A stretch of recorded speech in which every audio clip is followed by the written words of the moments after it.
हमारी बौद्ध परंपरा है, हमारा पुराना इतिहास है, उसको दबाने का काम इन मनुवादियों ने कर रहे हैं। जबकि बौद्ध कथाओं के माध्यम से हमारे समाज के लोग अपना इतिहास जानते हैं, उस इतिहास के बारे में अपने आगे प्रश्न तैयार करते हैं। क्योंकि इन मनुवादियों का कहना है यदि ये लोग कुछ इतिहास जानेंगे, पढ़ेंगे तो उस पर प्रश्न पैदा करेंगे, जब प्रश्न होगा तो उनको जवाब देना पड़ेगा। इसलिए चाहे केंद्र की सरकार हो या राज्य की सरकार हो, ये दोनों देशद्रोही हैं, संविधान विरोधी हैं। अरे देशद्रोही का नाम लिए तो देशद्रोही का मुकदमा लग जाएगा। आप वो मुकदमा एक नहीं चाहे 100 लगा दे, लेकिन यदि हमारे इतिहास को, हमारी भावनाओं को ठेस पहुंचाएंगे तो यहाँ से नहीं सुप्रीम कोर्ट तक हम लोग मैदान में उतरेंगे झंडा डंडा बैनर के साथ, क्योंकि ये हमारा इतिहास है। यदि अभी आप मैं वकील साहब कह रहे थे अयोध्या साकेत की बात। तो नमस्कार, मैं हूं आर एस राज, देख रहे हैं सत्य शोधक नेशनल न्यूज। मैं आज उपस्थित हुआ हूं सीतापुर में प्रांगण में। आप ये देख रहे हैं हमारे कैमरे के माध्यम से जो ये जनता दिखाई दे रही है। आज यहां पर धरना प्रदर्शन चल रहा है और हम ये बात करते हैं यहाँ पर क्या है और जानने की कोशिश करेंगे। हमारे बीच में है सरोज भाई। यहाँ पर आप लोग उपस्थित हुए हैं काफ़ी मात्रा में, क्या बात है? बहुत बहुत धन्यवाद आपका, जो आप लोग निरंतर बहुजन समाज की आवाज़ उठाने का काम करते हैं। देखिए, यहाँ पे जो धरना प्रदर्शन चल रहा है, ये धरना प्रदर्शन कोई आम धरना प्रदर्शन नहीं है। ये धरना प्रदर्शन का कुछ उद्देश्य है। मुख्य उद्देश्य तो ये है कि जो भारतीय संविधान में हमें मौलिक अधिकार मिले हैं और ख़ासकर जो है धार्मिक स्वतंत्रता की जो आज़ादी मिली है, तो वो कहीं ना कहीं छीनी जा रही है। हम लोग अगर बुद्ध को मानते हैं, बाबा साहब को मानते हैं, ज्योतिबा फुले साहब को मानते हैं, तो इसका ये मतलब नहीं है कि वो हमारे प्रोग्रामों को जो है रोकने का प्रयास करेंगे। जैसा कि अभी संदना थाना अध्यक्ष ने कुछ दिन पहले बहुत सारी बुद्ध कथाएं रोकने का प्रयास किया, तो ये कहीं ना कहीं जो है हमारे मौलिक अधिकारों पे जो है कुठाराघात है। तो हम इसकी कड़ी निंदा करते हैं। इसी के विरोध प्रदर्शन में हमारे साथी बहुत सारे लोग धरना प्रदर्शन में उतरे हुए हैं और ज़रूरत पड़ेगी तो इसको और बड़ा रूप किया जाएगा। जो धरना प्रदर्शन की बात कर रहे हैं, जो आवाज़ चाहे बौद्ध कथाएं हों, आवाज़ बंद की जा रही है। जो आवाज़ उठाते हैं मीडिया बंधुकर्मियों पर हमला करवा दिया जाता है। बौद्ध कथाएं हैं उनको रोका जा रहा है, तो क्यों रोका जा रहा है? इस पर कारण क्या है? हम लोग इनका ये मंशा पूरी नहीं होने देंगे, क्योंकि भीम आर्मी के लोग, आज़ाद समाज पार्टी के लोग इतने मजबूत हैं।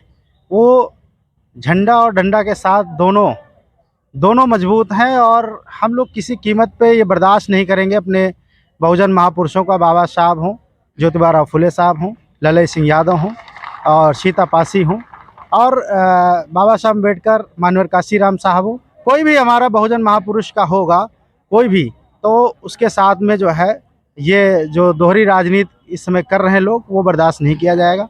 और हम लोगों का प्रयास यही रहेगा कि जो है अगर ये हम लोगों की मांग मांगते हैं तो ठीक है, नहीं तो इसको इससे बड़ा करना पड़ेगा। आप कहाँ से हैं? मैं अजीत भारती एडवोकेट जी। और जो यहाँ पर उपस्थित हुए हैं, तो किन चीज़ों को लेकर इन लोग जो मांग कर रहे हैं, तो क्या कहना चाहेंगे इस पर? पूरे सीतापुर में बुद्ध कथाएं बंद की जा रही हैं। जी। कारण पूछो तो प्रशासन के लोग एक ही बात बता रहे हैं कि वहाँ पे कुछ लोगों के द्वारा विरोध किया जा रहा है। क्यों विरोध किया जा रहा है? अब ये भी आप जानते 2014 से जब से बीजेपी सरकार बनी है, जी तभी से उनका एजेंडा था हिंदुत्व, जी, भारत को हिंदू राष्ट्र बनाना, जो कि सरासर गलत है। भारतीय संविधान में सभी धर्मों को बराबर की मान्यता दी गई। किसी भी धर्म के लोग अपने उपदेश अलग अलग तरीके से धर्म गुरुओं के माध्यम से या उपासक बंधुओं के साथ में वो दे सकते हैं। बट हुआ क्या, सरकार नहीं चाहते कि हमारे विपक्ष में कोई विपक्ष मजबूत रहे, वो चाहे राजनीतिक रूप से हो या धार्मिक रूप से हो या शक्ति प्रदर्शन में हो। वो नहीं चाहते हैं कि कोई मजबूत हो। इस समय अम्बेडकरवादी पूरे देश में इतना मजबूत है। 2014 में विकास की बात आई और विकास 2024 तक पैदा ही नहीं हुआ। पता नहीं किस गर्भ में है, कितने दिन का वो गर्भ था, मैं समझ नहीं पा रहा हूँ। ये माननीय प्रधानमंत्री महोदय जी बताएंगे, ये उत्तर प्रदेश के मुख्यमंत्री महोदय जी बताएंगे। अब विकास कहाँ रह गया, कहाँ अटक गया कि आपको धर्म की राजनीति झोंकनी पड़ रही, धर्म के नाम पे राजनीति करनी पड़ रही है। आप युवाओं के रोजगार दीजिए। वो कहाँ युवाओं को रोजगार जो आपने वादा किया था, कहाँ है वो 15 लाख जो जनधन अकाउंट खुलवाए थे, कहाँ है वो? रोजगार तो मिल रहा है, बोले हैं प्रधानमंत्री जी कहते हैं पकौड़ा तल के रोजगार की, पकौड़ा तलिए रोजगार तो दे। तो पढ़ने लिखने के बाद पकौड़ा तलने की जरूरत क्या? वो तो पैदा होने के बाद भी बच्चा पकौड़ा तलने लायक हो जाता है, 5 साल के बाद वो सीखने लग जाएगा। फिर पढ़ने ये विद्यालयों की जरूरत क्यों है? इसीलिए तो विद्यालय जो है बंद किए जा रहे हैं, शिक्षा का निजीकरण किया जा रहा है। यही साजिश है बीजेपी की।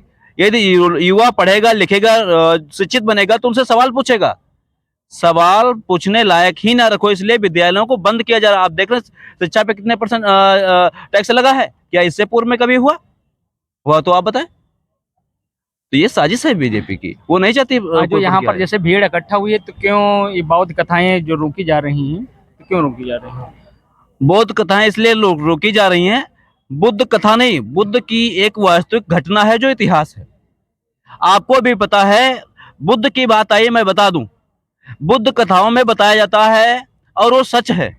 भारत के इतिहास को उठाकर देख लिया जाए तो वही सच है। ये अयोध्या की बात की जाए तो साकेत है। और उत्तर प्रदेश के जनपद सीतापुर से गुजरने वाली घाघरा नदी जब वो आपके अयोध्या में पहुंचती तो सरयू हो जाती है। एक वकील हैं का लैंड ऑर्डर ये वो करता है जो बौद्ध कथाएं कैंसिल की जा रही हैं, तो क्यों कैंसिल की जा रही हैं? तो क्या लैंड ऑर्डर में है क्या ये? लाइन ऑर्डर की बात की जाए तो लाइन ऑर्डर का मामला वो अलग है। ये मामला जो बुद्ध कथाएं, ये हमारी एक आज़ादी है, धार्मिक, हमारी धार्मिक आज़ादी छीनी जा रही है, ये सरासर गलत है। ये किसी को पावर नहीं है, किसी को कोई अधिकार नहीं कि हमारी कथाओं को रोके, और ये रोका जा रहा है तो हम इसका मुंह तोड़ जवाब देंगे।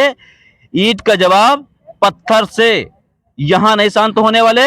इन लोकतंत्र में एक धर्म को आज़ादी नहीं, सब धर्मों को आज़ादी है और हमें पूर्ण आज़ादी है, अपनी बात को रखेंगे। किसी का विरोध न करूं मैं, किसी को आपत्ति है तो जब मंदिर से मुस्लिम समाज को आपत्ति तो आप मंदिर नहीं हटा दे रहे हैं, और मुस्लिम समाज को जो है मंदिर से नफरत है उसको नहीं हटा दे रहे, तो बुद्ध विहार क्यों हटाए जा रहे हैं? बुद्ध कथाएं क्यों बंद कराई जा रही? अरे बुद्ध कथाएं कहाँ भाई, जो यहाँ पर बता रहे हैं बंद तो हो रही हैं, मगर अभी अंबेडकर पार्क में वहाँ पर एक बौद्ध पूरा सम्मेलन हुआ था, योगी जी ने करवाया था, कहाँ बंद हो रही? उन्होंने तो 2014 में नकली बौद्ध भिक्षु भी घर घर पहुंचाए थे। और विश्व जो अंतर्राष्ट्रीय बौद्ध सम्मेलन हुआ उसमें आप जानते किसको भेजा गया? जिसको बुद्ध के उपदेश तक नहीं पता है, वो विदेश में जाकर बौद्धों का नेतृत्व कर रही हैं। मैं उनसे पूछना चाह रहा हूँ, मोदी जी भी तो जाके विदेश में जाते बौद्ध की धरती से आए हम बात करते हैं, यहाँ क्यों नहीं कहते ये बुद्ध की धरती है? मैं यही तो पूछना चाह रहा हूँ भाई। लड़ाई तो इसी बात की, जब धरती बुद्ध की है तो यहाँ दूसरों को क्यों बरगला रहे हैं आप? उनके इतिहास को क्यों समाप्त करना चाह रहे हैं? आप कहाँ से, नाम क्या है आपका? पुष्पेंद्र सिंह बौद्ध, विधानसभा अध्यक्ष Mahendragarh, Azad Samaj party, cadre wing Sitapur. अच्छा, आज क्यों आए हुए हैं? आज इसलिए हम लोग यहाँ पे आए हैं क्योंकि उत्तर प्रदेश में ये सीतापुर जनपद में जो हमारी बौद्ध परंपरा है, हमारा पुराना इतिहास है, उसको दबाने का काम इन मनुवादियों ने कर रहे हैं। जबकि बौद्ध कथाओं के माध्यम से हमारे समाज के लोग अपना इतिहास जानते हैं, उस इतिहास के बारे में अपने आगे प्रश्न तैयार करते हैं। क्योंकि मनुवादियों का कहना है यदि ये लोग कुछ इतिहास जानेंगे, पढ़ेंगे तो उस पर प्रश्न पैदा करेंगे, जब प्रश्न होगा तो उनको जवाब देना पड़ेगा। इसलिए चाहे केंद्र की सरकार हो या राज्य की सरकार हो, ये दोनों देशद्रोही हैं, संविधान विरोधी हैं। अरे देशद्रोही का नाम लिए तो देशद्रोही का मुकदमा लग जाएगा। आप वो मुकदमा एक नहीं चाहे 100 लगा दे, लेकिन यदि हमारे इतिहास को, हमारी भावनाओं को ठेस पहुंचाएंगे तो यहाँ से नहीं सुप्रीम कोर्ट तक हम लोग मैदान में उतरेंगे झंडा डंडा बैनर के साथ, क्योंकि ये हमारा इतिहास है। यदि अभी आप हमारे वकील साहब कह रहे थे अयोध्या साकेत की बात, तो ये साकेत अयोध्या आ प्लस योद्धा, आ माने नहीं योद्धा माने गिरे हुए, ठीक, जिनको उन्होंने पराजित कर दिया तब उनका नाम पड़ा अयोध्या। वो पूरे उत्तर प्रदेश में सब कहीं घाघरा यमुना नदी चलती है, लेकिन जब अयोध्या पहुंचती है वहां पे सरयू हो जाती है।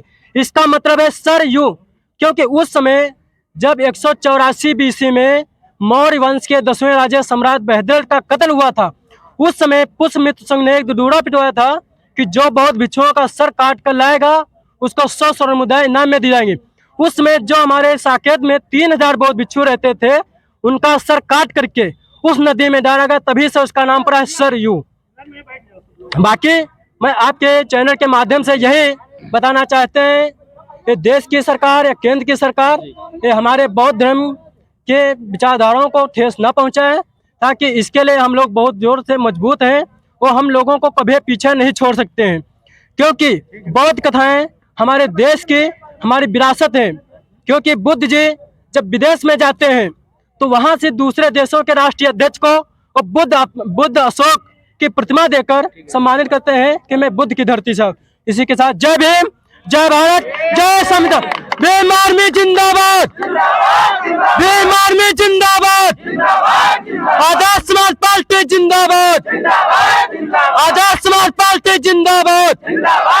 भगवान बुद्ध के करुणा हो, भगवान बुद्ध के करुणा हो, भगवान